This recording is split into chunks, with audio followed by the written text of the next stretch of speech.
So Uganda is in a post-conflict setting, but there are still conflicts within the community level which require the engagement of women and girls.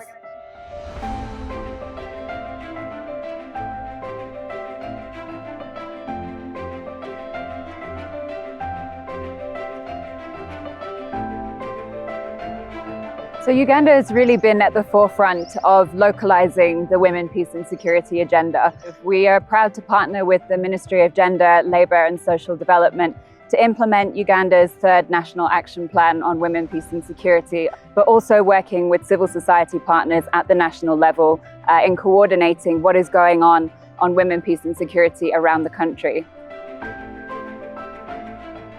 We're working in communities on looking at participation in peace processes and peace building through women mediator networks, through strengthening and providing more capacity to the peace infrastructure at the local level. We have noted in our programming where women have been involved in settling some of the conflicts within the communities.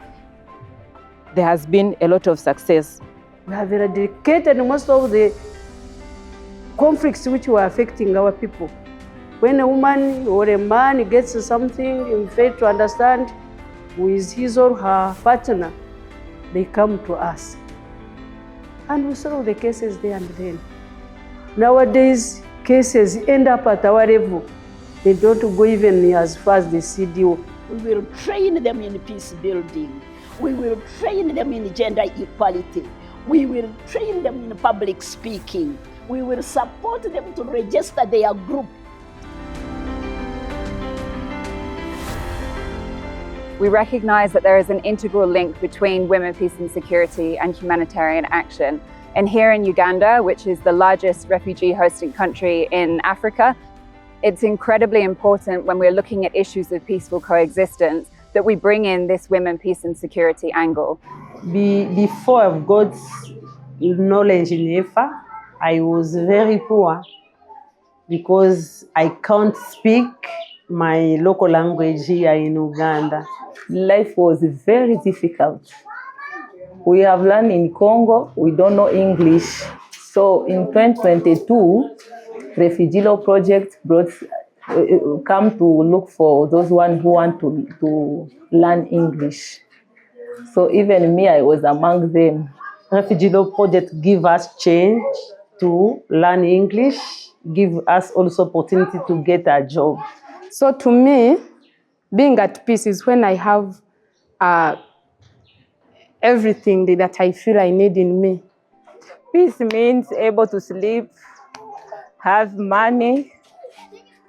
When you have peace, you can't miss anything. We also have quite a bit of programming which specifically looks at income generating potential. The reason for this is that economically induced conflict is an incredibly important conflict driver within the context that we have here.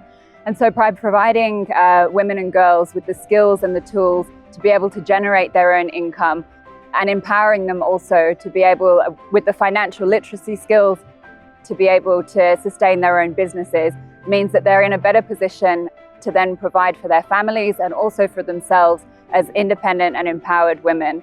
I got a chance of participating in the camp. It was a coding camp that lasted 10 days.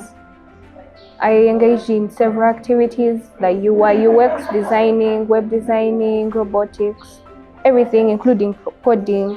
You participate in it for free, like no money. I was like, what? They taught me about Arduino, Internet of Things, emerging technologies, how I can use Canva. The localization agenda, when we're talking about grassroots civil society, these are the organizations who are the first responders in the times of humanitarian crises. They're the ones who are going to be there on the long term once a lot of the response has moved on. And so being able to work with them, to empower them, to provide resources to them to implement the vital work that they do, but also to work with them on capacity strengthening and institutional strengthening so that they're better able to access funding from other sources is really helping us to make sure that there is a sustainable peace and security that is inclusive across the country. we create awareness so that we can prevent before it happens. And these youth, by the end of the dialogue, they also come out with some action points. And those action points, they commit themselves to go and also make other meetings with their peers to prevent violent extremism. Whenever we have like dialogues in the communities, for example, we had in Maliba, we ask them to mobilize both men and women. The community members are able to hear the message, pick the message, and they know whom they can contact to be able to seek any redress or any interventions. I thank UN Women because they are the lead funders of our organization.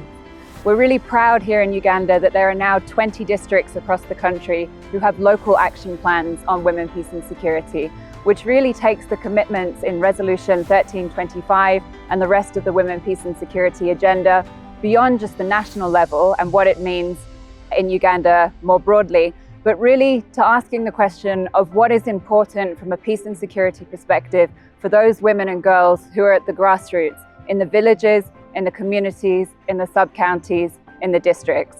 And that's where it really brings women, peace and security home.